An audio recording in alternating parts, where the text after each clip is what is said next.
Bonsoir les amis et soyez les bienvenus dans une nouvelle vidéo sur votre chaîne Barça Mania.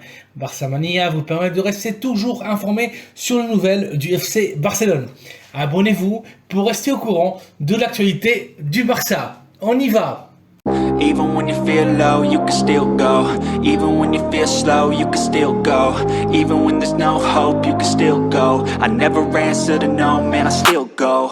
Go, go, go, go, go, go, go, go, go, go, go, go, yo, go, go, go, go.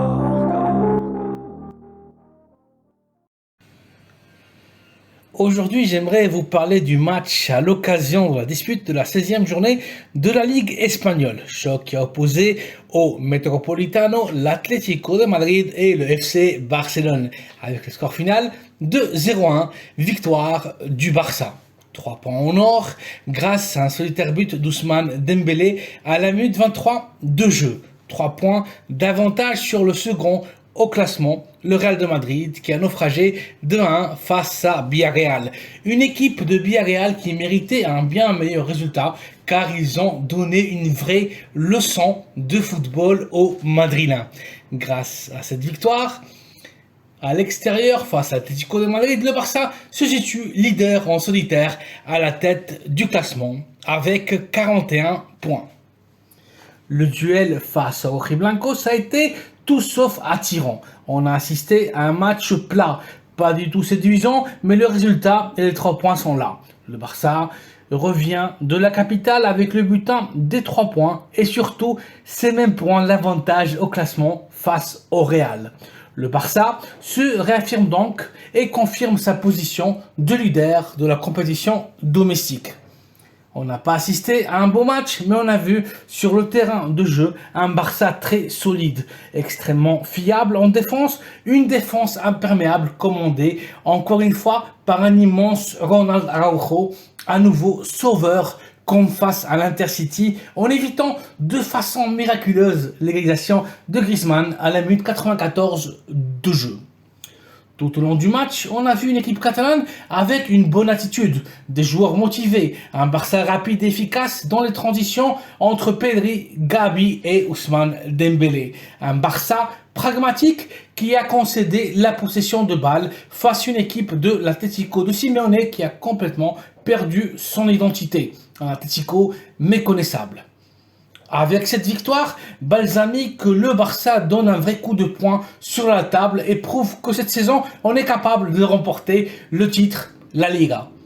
Et avec ce résultat, on donne le coup de grâce à l'Atlético, pratiquement sans option de gagner la Ligue. Mais pour ceux qui n'ont pas encore vu le match, le résultat est très trompeur. On a énormément souffert, le Barça lit mal et interprète mal les matchs. On n'est jamais capable de tuer le match quand il le faut, on rate trop d'occasions et il nous manque de l'intensité dans notre jeu. Certes, on a joué dans un stade extrêmement difficile. Certes, pour être champion à la fin de la saison, il faut savoir gagner ce genre de match et avant Xavi, ce n'était pas le cas. Mais la chance ne va pas toujours nous sourire. Le Barça, face à Intercity et l'Atlético de Madrid, aura sauvé 2 match-balls de suite et le mérite est double. 2 victoires de suite sans notre star, notre meilleur buteur, Robert Lewandowski. Il y a encore énormément de choses à travailler et à améliorer. Le Barça donne une sensation d'instabilité inquiétante. On est incapable de déborder sur les ailes, ni Dembélé, ni Rafinha, personne.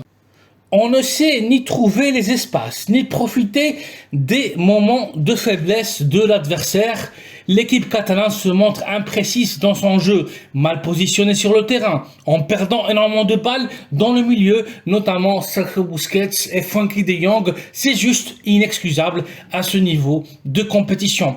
Il faut que la transition de jeu se fasse de façon plus rapide et plus fluide. Le Barça se montre trop imprécis, trop fragile. Et ce qui m'inquiète le plus sont les nombreuses déconnexions des joueurs pendant les matchs. Le Barça joue sans vitesse, sans tension. On n'est plus capable de faire 3 ou 4 passes de suite. Il nous manque cette étincelle, cette magie qui nous a rendus si grands. On doit retrouver notre identité le plus tôt possible. Nouvelle victoire miraculeuse du Barça de Xavi. Le Barça aura dominé le match pendant les 25 premières minutes de jeu, jusqu'au but d'Ousmane Dembélé à la minute 23. À partir de là, on a naufragé. Ter Stegen aura été à nouveau déterminant et sauveur face à Jiménez et Antoine Griezmann. Grâce à lui, on a pu arriver à la mi-temps avec le 0-1 sans le mériter. On attendait la seconde mi-temps avec impatience et voir comment Xavi allait corriger les fautes de la première mi-temps, mais rien, absolument rien. La seconde mi-temps démarre avec exactement le même scénario que la fin de la première, avec un Barça perdu, déboussolé, qui concède la possession de balle à nouveau à l'Atlético de Madrid. Avec un Barça qui ne sait pas profiter des espaces laissés par les rojiblancos et qui ne sait pas jouer à la contre-attaque. L'Atlético domine de plus en plus, mais la défense très solide avec Christensen, Araujo et Koundé tient le coup. L'Atlético commence à se fatiguer et le Barça reprend le contrôle du match dès la minute 70. Le temps passe et l'équipe prend de plus en plus de morale et de confiance. Savic et Torres s'accrochent de façon lamentable, image néfaste laissée par les joueurs. Les deux équipes finissent à 10. Victoire donc extrêmement importante du Barça avec énormément de souffrance. Xavi devra faire de l'autocritique. Au Barça, il ne suffit pas juste de gagner, il faut gagner en donnant du spectacle et ce n'est plus le cas. Voici donc les amis une nouvelle capsule informative avec la dernière heure du FC Barcelone. Victoire très importante du Barça face à l'Atlético. Le Barça, leader en solitaire de la Ligue espagnole. Merci d'avoir vu la vidéo, merci de la liker et de vous abonner à la chaîne Barça Mania afin d'être toujours au courant de toute l'actualité de l'équipe catalane. Bonne soirée à vous et à très bientôt dans une nouvelle vidéo. Visca el Barça!